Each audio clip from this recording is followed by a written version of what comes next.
Mga ka-business, baka samantalahin ko itong pagkakataon na to.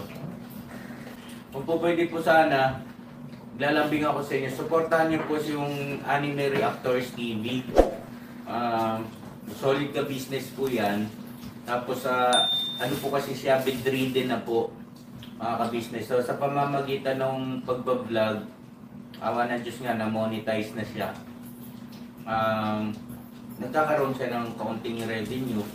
Kaya maliliit lang kasi yung views niya. Baka pwede po suportahan natin si Anime Reactors TV. Yan. Pero bedridden na po siya. Kaya mapapansin nyo yung at least na mukha niya, pinapakita niya.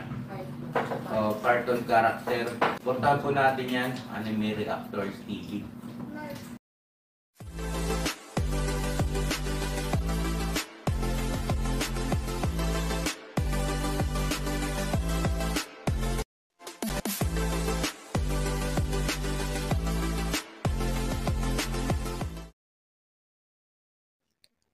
Hello guys, mapagpalang araw po sa ating lahat. Narito pong muli ang inyong lingkod, Anime Reactors TV. At sa mga hindi pa po nakaka-subscribe dyan sa aking munting channel, ay baka pwede naman pong makipindot na po na subscribe button. At makilike and share na rin po ng aking mga video. At patuloy din po natin suportahan ang Mag-amang Ka-Business Official at Papa Dins TV. At ganun din po yung kanilang second YouTube channel na Ka-Business Family.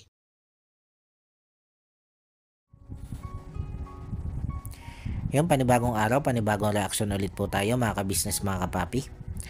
At for today's video po ay muli po natin gawa ng reaction.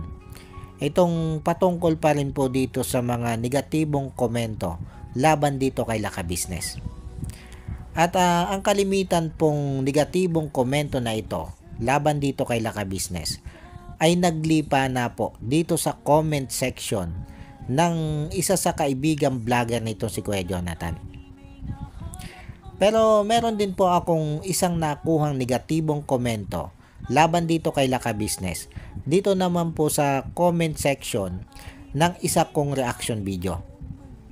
Pero kalimitan po nitong mga negatibong komento na bibigyan natin ng reaction ngayon ay dito ko nga po nakuha sa comment section nitong isa sa kaibigang vlogger nito, si Kuya Jonathan.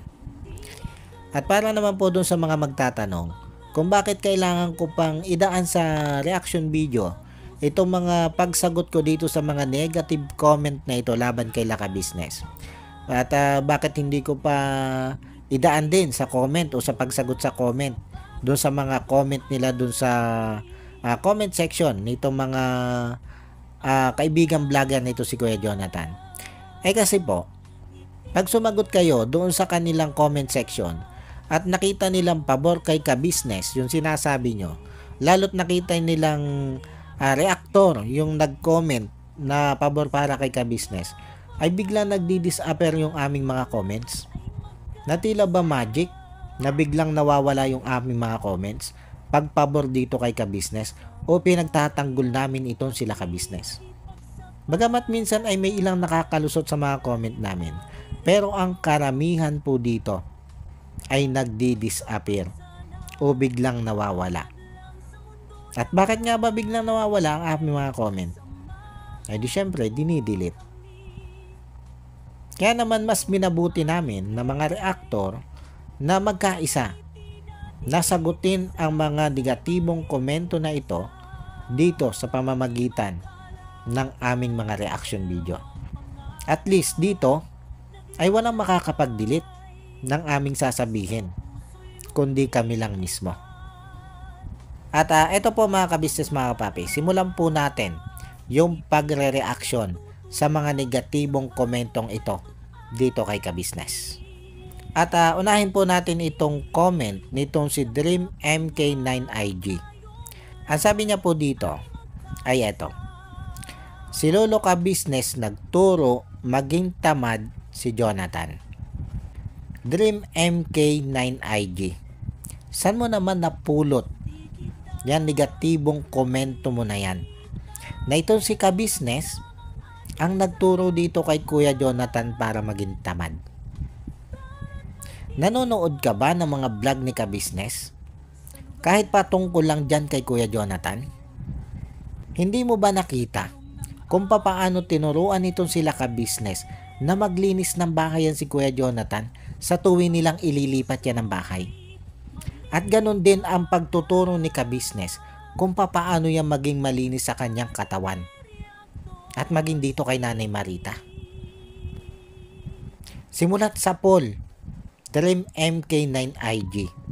Simulat sa poll na inilipat nitong sila Ka-Business ng bahay itong si Kuya Jonathan o itong sila Kuya Jonathan, ay lagi na nila yan tinuturo ang maglinis. Lagi nilang tinuturo ang maglinis ng bahay at maglinis ng kanilang mga katawan.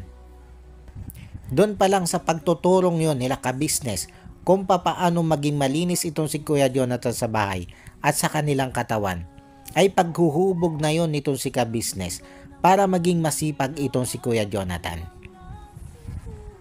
At hindi lang yan, Dream MK9 IG.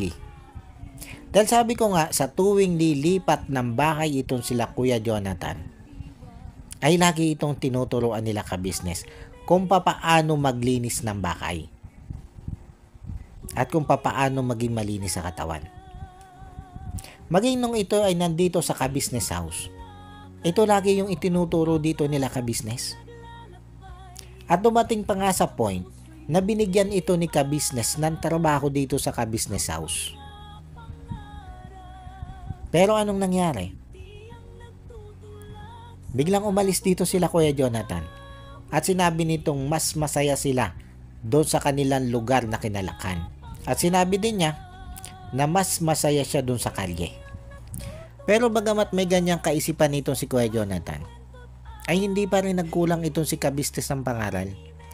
Pilit pa rin niyang pinangaralan itong si Kuya Jonathan para ito'y mahubog ang maling kaisipan.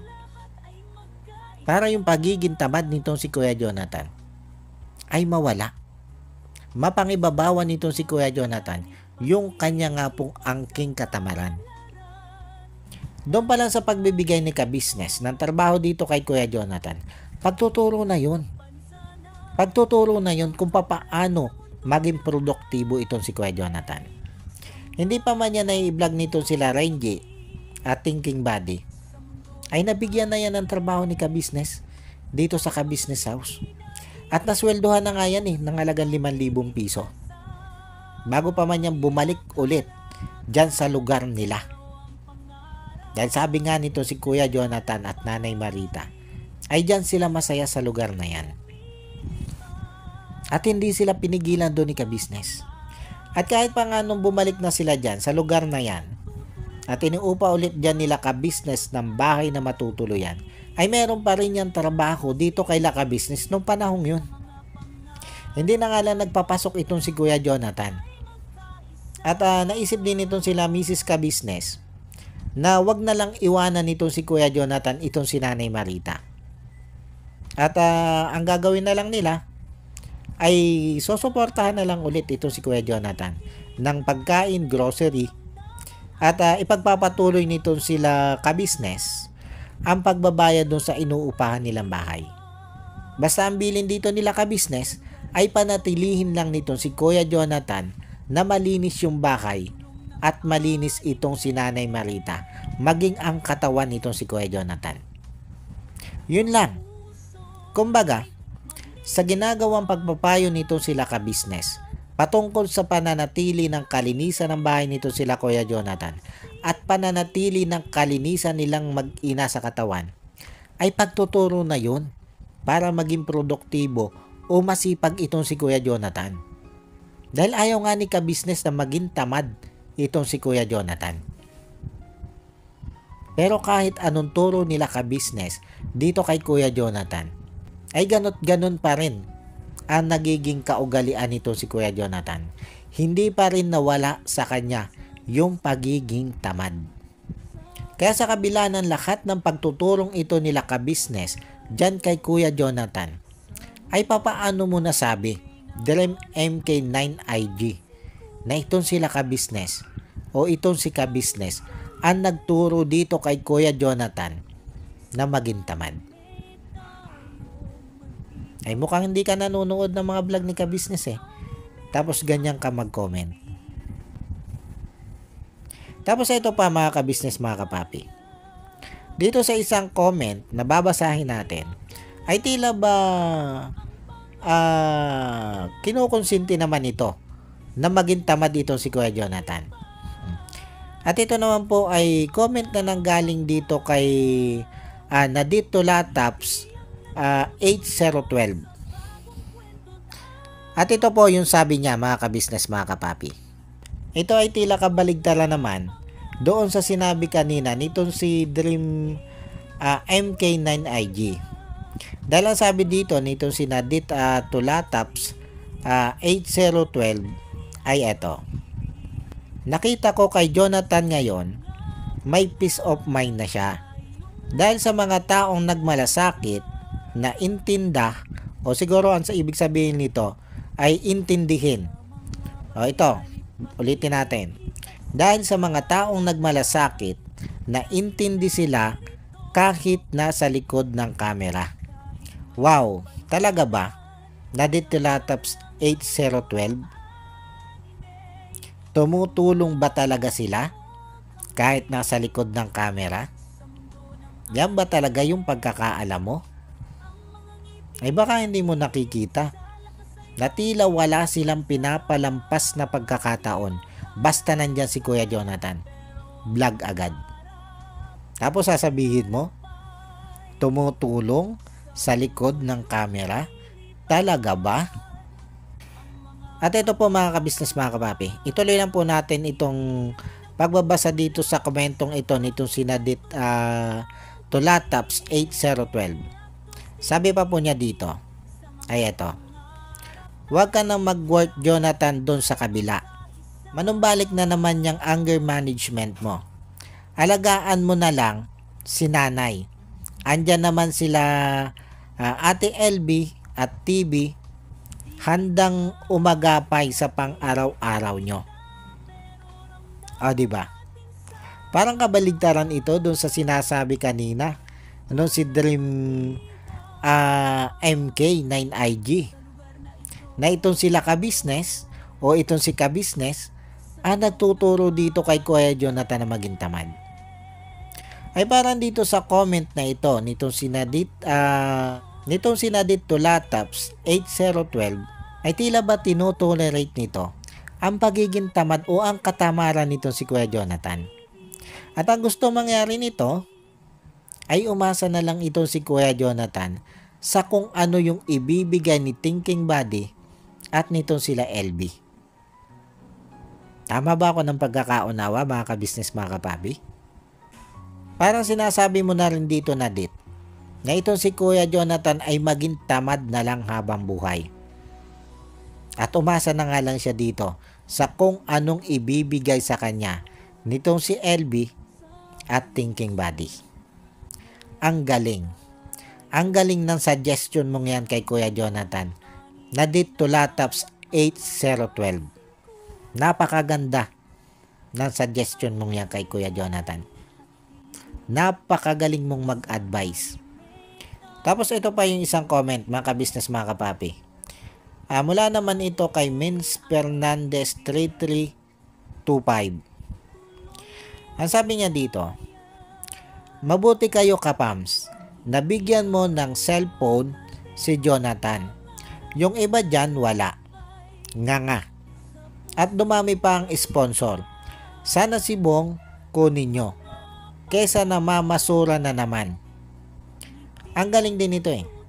Ang galing din ito si Mins Fernandez 3325 na ito.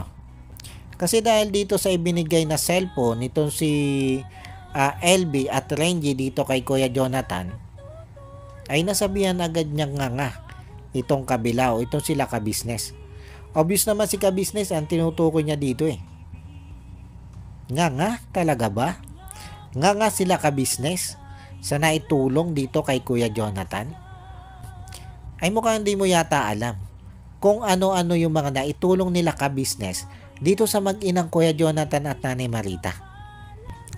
Dahil alam mo, Mens Fernandez 3325, sa laki na naitulong nitong sila ka-business dito sa mag-inang ito, kung yung ibinili lahat ng cellphone, ay kahit pa siguro sa looban ng 1 linggo, ay araw-araw na magpalit ng cellphone itong si Kuya Jonathan, ay kayang-kaya niya magpalit ng cellphone.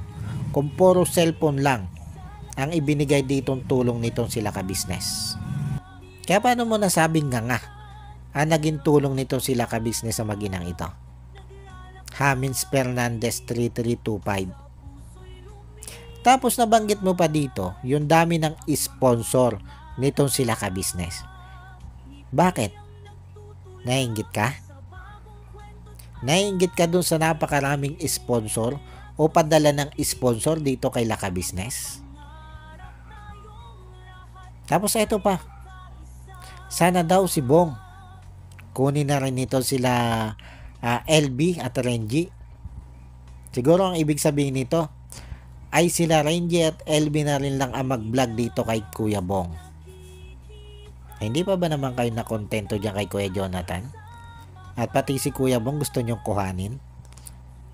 Sa tingin nyo ba makukuha nyo si Kuya Bong ng ganon-ganon lang? Ay mukhang mahihirapan kayo pag si Kuya Bong ang tinarget nyo. Sa bagay, wala naman kayong ibang tatargetin kundi yung inaakala nyo na nagbabayran.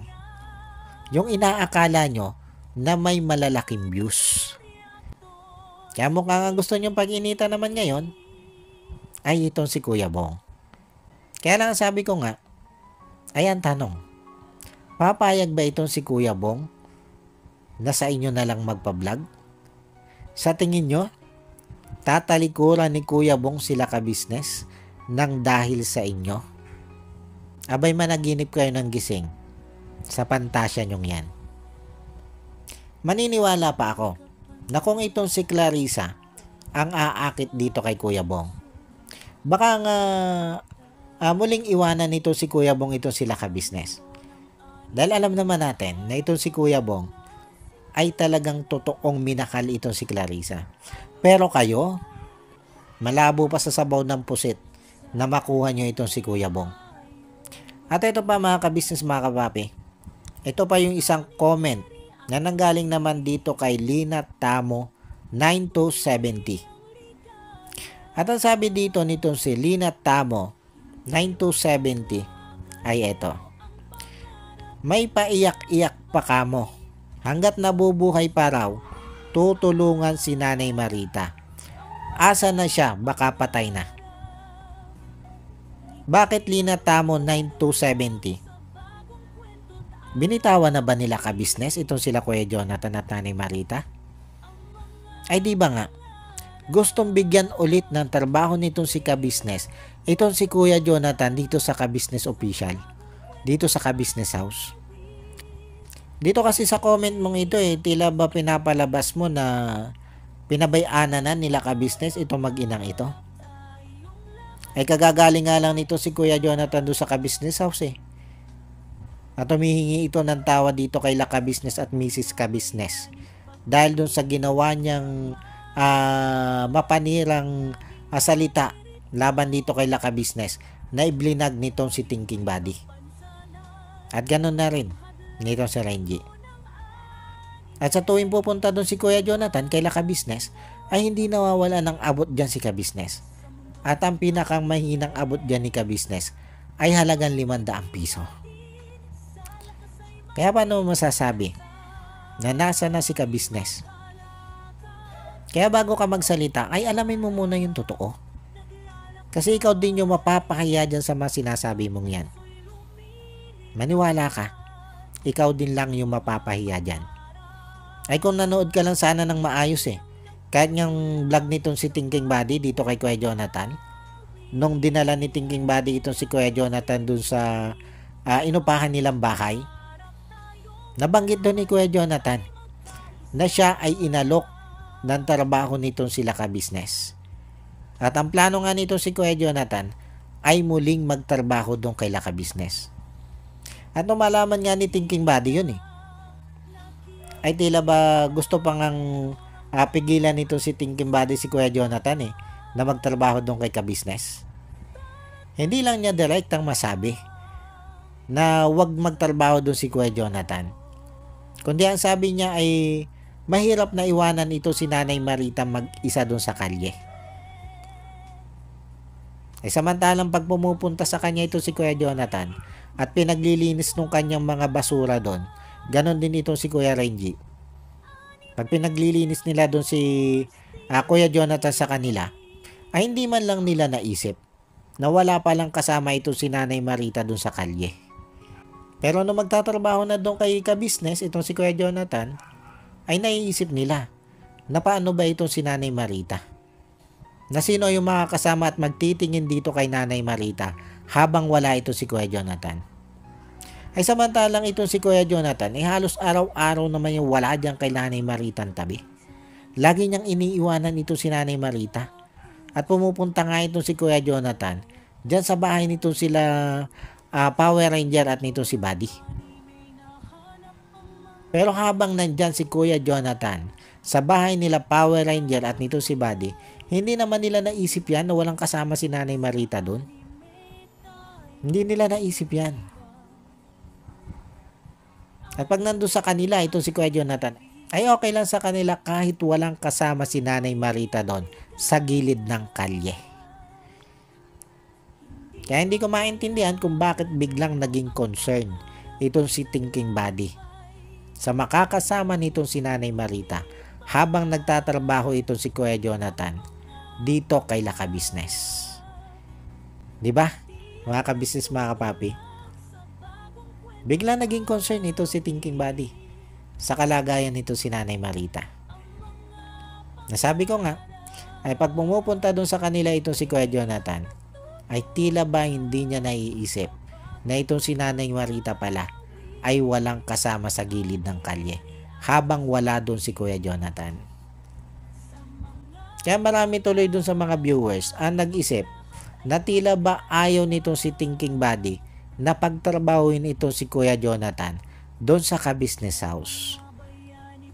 At ang nakikita natin dahilan dyan ay pag nagtrabaho nga naman ito si Kuya Jonathan doon sa ka-business house, abay mo, walan sila ng maganda-gandang content na may maganda-gandang views. Itong si Kuya Jonathan lang naman ang content nila na may magandang views. Diba, mga ka-business, mga kapapi? Tama ba ako ng hinala? Tapos ito pa, mga ka-business, mga kapapi. May isa pang komento dito. Ito naman ay nagmula kay Kwan pa rin. Kay Mens Mendez 3325. At ang sabi niya dito ay humina ang views ni Mang Ka-Business mula nang magsarili ng vlog si Bay at Junjun. Matamlay ang dating ng Ka-Business, walang magandang content. Alam mo, Mens Fernandez 3325, ang views nila Ka-Business humina yan nang dahil sa violation ng channel nila. Dahil nga dun sa na-detect ni YouTube na itong kanilang computer na ginagamit ay na-installan ng bot. Nabagamat walang pinipinpoint itong si Ka-Business kung sino yung nag-install ng bot na yon, ay marami sa mga Ka-Business supporters ang nagdududa kung sino nga ba ang may kagagawan kung bakit nagkaroon ng bot yung computer ni Ka-Business. At syempre hindi natin pwedeng pangalanan kung sino yung pinaghihinalaan ng mga Ka-Business supporters at Ka-Business viewers. Dahil syempre wala naman tayong batayan di ba? Na siya talaga yung naglagay ng AI bot na yon. Pero syempre, marunong mag-isip itong mga Ka-Business viewers at Ka-Business supporters. At napagnilay-nilay nila na maaaring itong taong ito ang naglagay ng AI bot sa computer nitong sila Ka-Business. Kaya nagkaroon ito ng violation. At yun yung naging dahilan kung bakit bumaba ang views at revenue ng channel ni Ka-Business. At hindi yan dahil sa pagkakaroon ng vlog nitong si Bay Papaya at Junjun. Kasi kailan ba lang naman nagsulo ng vlog itong si Kwan? Si Bay Papaya at itong si Junjun. Kailan lang yan? Simula lang nung sumahod sila ng malaki dito sa kanilang YouTube channel. At tinanggalan na sila ng sweldo nito sila Ka-Business. Doon lang sila nag-focus sa kanilang vlog. Na kung tutuusin yung pagtatanggal ng sweldo dito sa tatlong kagwang na ito, dito kay Kagwang Papaya, Kagwang Intoy at Kagwang Kuya Buknoy, ay kagustuhan din itong tatlong kagwang na ito. Sila mismo yung nagpasya na wag na silang pasahuran nito si Ka-Business. At ang sabi nga ni Ka-Business, ay kung ganun din lang yung pasya ng tatlong ito, ay dapat ay mag-focus na lang sila doon sa kanilang mga kanilang channel. Kailan lang yan? Ay samantalang yung pagbagsak ng views nila Ka-Business, ay nung nakaraan pa yan. Matagal na yan. Simula nga nung magkaroon ng AI bot yung kanilang computer. Mukhang itong si Menz Fernandez 3325 na ito mukhang ito'y walang kaalam-alam sa mundo Mukhang wala itong kaalam-alam sa mga nangyayari. Kasi yung mga comment niya puro sablay Di ba mga Ka-Business, mga kapapi? Puro sablay. Kaya masasabi mo na ang utak nito sablay din. Maniwala kayo mga Ka-Business, mga kapapi. Ang utak nitong si Menz Fernandez 3325 ay malaking sablay. Baka nga mas may utak pa dito si Kuya Jonathan Dahil si Kuya Jonathan marunong mag-isip. Dahil naisip nito si Kuya Jonathan na mali na yung ginagawa niya dito kay Ka-Business. Kaya nga nagpasya siya na humingi ng tawa dito kay Mr. and Mrs. Ka-Business Kasi nga napag-isip-isip nito si Kuya Jonathan na maling-mali yung mga ginagawa niya. Kaya para sa akin, ay parang mas may utak pa itong si Kuya Jonathan kaysa dito sa mga basher nila Ka-Business na ito. At isa na nga dito, ito si Menz Fernandez 3325. Tapos ito pa mga Ka-Business, mga kapapi. Ito naman po ay galing mismo sa comment section ko. Doon sa isa kong in-upload na reaction video. At ang nag-comment dito ay ito. Yung nanalo sa paligsahan ng mga walang utak na basher. At walang iba nga po kundi itong si Menz Fernandez 3325. At ito yung sabi niya. Ang may utang na loob si Mang Ka-Business. Kasi sa editing si Thinking Buddy. Kaya malaking utang na loob ang Ka-Business. O siguro ang ibig niyang sabihin dito ay may malaking utang na loob itong si Ka-Business dito kay Thinking Buddy.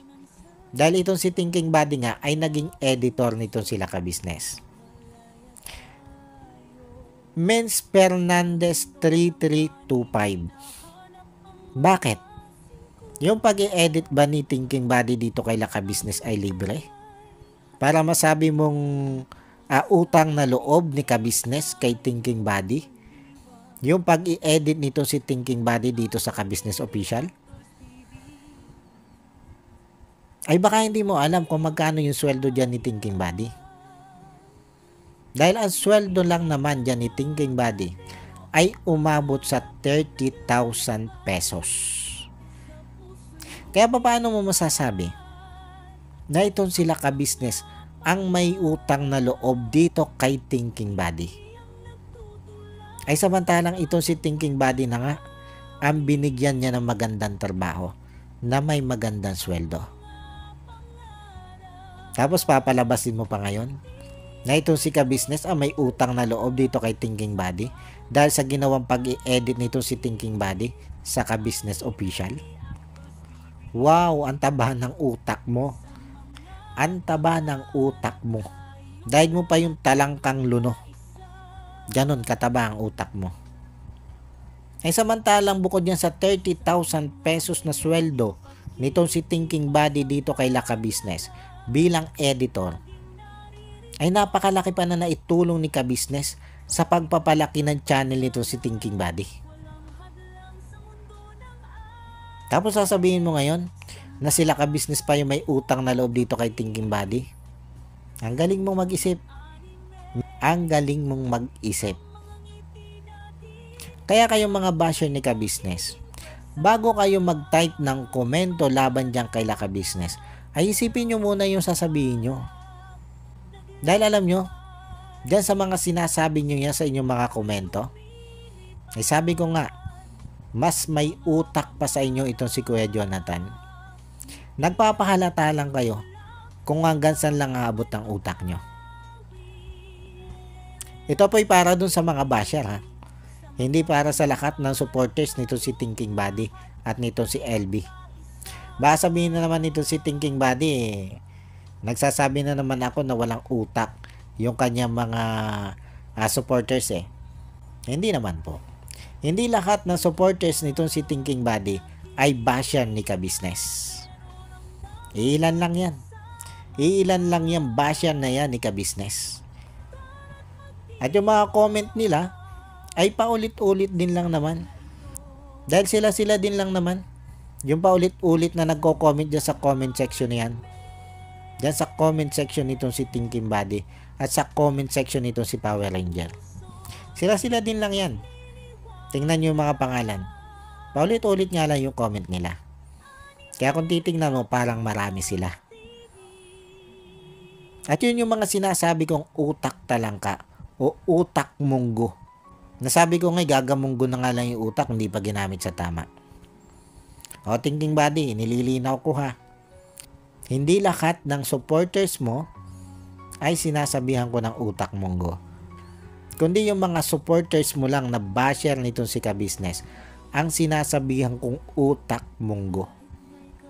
Kasi ikaw, Thinking Body, minsan alanganin ka din bumira eh. Tulad na lang doon sa sinabi mo sa amin dati, na kaming mga reactor ang sisira sa Ka-Business community. Talaga ba? Ay di sana kaming mga reactor ang tinanggal ni Ka-Business kung kami yung sisira sa community niya. Ay bakit kayo ni Renji ang tinanggal kung kami yung sisira, di ba? Mag-isip ka nga. Paano po mga Ka-Business, mga kapapi? Hanggang dito na lang muna ulit po. At sana po nagustuhan nyo itong aking reaction video na ito. At muli po ay maraming salamat po sa patuloy pong sumusuporta at sa wala pong asawang nanonood sa aking mga nare-reaction ng video. Maraming salamat po. At sa mga hindi pa po nakaka-subscribe dyan sa muntikong channel, ay baka pwede naman pong makipindot na po ng subscribe button at makilike and share na rin po ng aking mga video. At bago po tayo tuloy ang magtapos ay gusto ko lang pong i-shoutout itong sila Ma'am Nerissa ng New Jersey. Shoutout po sa inyo ma'am at maraming salamat po sa patuloy nyo pong pagsuporta at sa wala nyo pong sawang panonood sa aking mga nire-reaction ng video. Maraming salamat po ma'am. At ganon din po dito kay Ma'am Elena Capillo. Shoutout po sa inyo ma'am at maraming salamat din po sa inyong patuloy din pong pagsuporta at sa wala nyo din pong sawang panonood sa aking mga nire-reaction ng video. Maraming salamat po ma'am. At shoutout din dito kay Idol Wakiwak TV. Shoutout sa iyo Idol. At ganon din po dito kay Jewel Channel. Shoutout po sa inyo sir.